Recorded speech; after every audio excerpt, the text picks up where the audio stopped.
2020 election has been a battle between the old guard and progressives and those on the left. So who are some of these leaders working to shift the ideology of the Democratic Party? In his new book, The Next Republic, The Rise of the New Radical Majority, editor of The Nation, D.D. Guttenplan, profiles 9 activists who are front and center in the new progressive movement. They range from former New York Attorney General candidate Zephyr Teachout to the labor activist Jane McKelvey. And Don Guttenplan joins us now via Skype. Don, it's great to see you. Great to be with you. Absolutely. So, Don, lay out a little bit about why you decided to write the book and maybe, some of the new salience that it takes on with the events of today. Sure. Well, I decided to write the book after covering the 2016 campaign because one of the questions that I was trying to figure out was, where is all the Sanders energy going to go? Where is the energy of Occupy Wall Street going to go? And also, what would it take to put together a coalition that actually could take power in the United States? So a genuine majority coalition.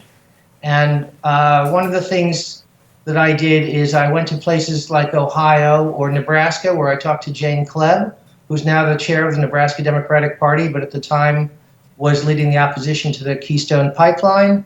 Zephyr Teachout, who was running for Congress unsuccessfully in New York, but has been a very effective surrogate for Bernie Sanders in the last few months.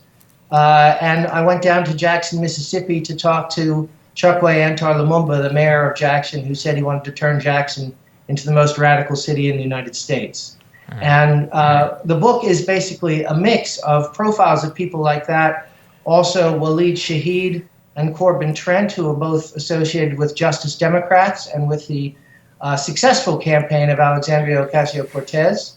And the idea was to see who's out there, how much they overlap, what it would take to get people to work together, and what could be accomplished if people work together. And I think one of the things that's, this is a difficult day for Sanders supporters. And after writing this book, I became editor of The Nation magazine, and we've endorsed Bernie Sanders. And I won't pretend it was a great night last night for us.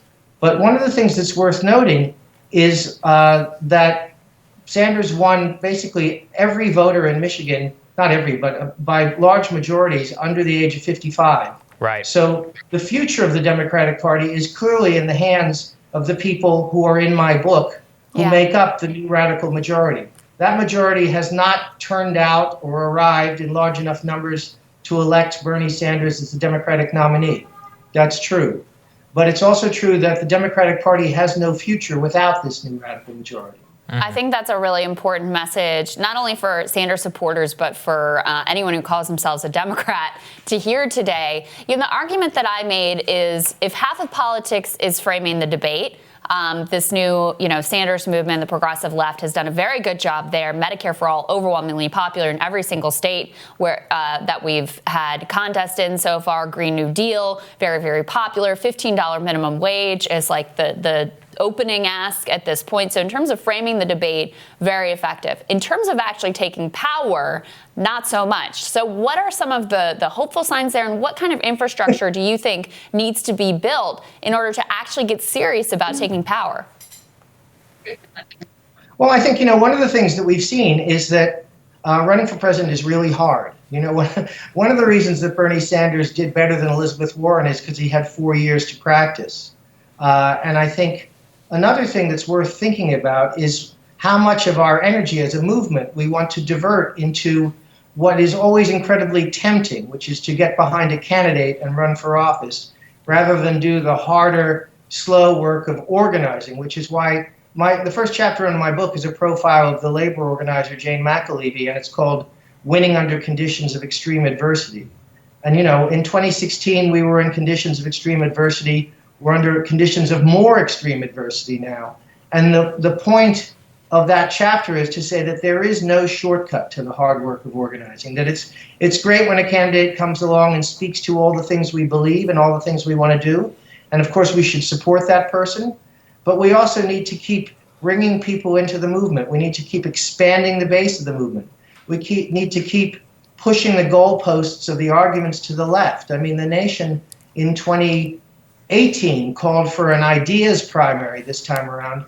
And it's very clear that Bernie Sanders won the ideas primary hands down.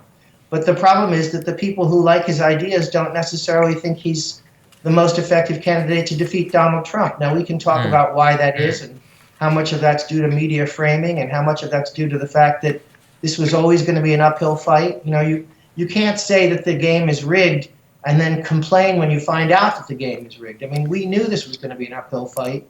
And, some of the work just clearly wasn't done effectively enough to win it.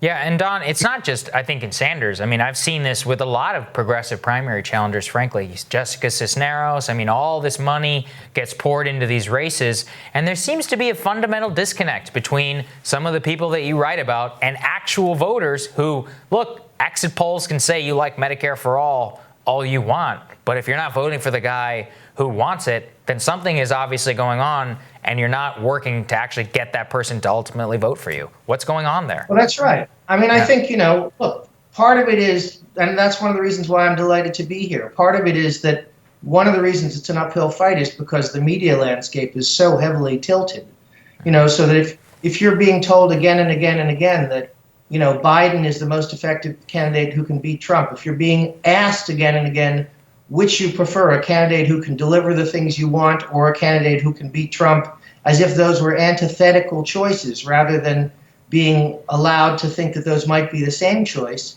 then it's going to be very hard to persuade people. I think our columnist Elie Mystal wrote a really interesting column after South Carolina in which he basically said, and I agree with this, that it's not that the voters of South Carolina were low information voters.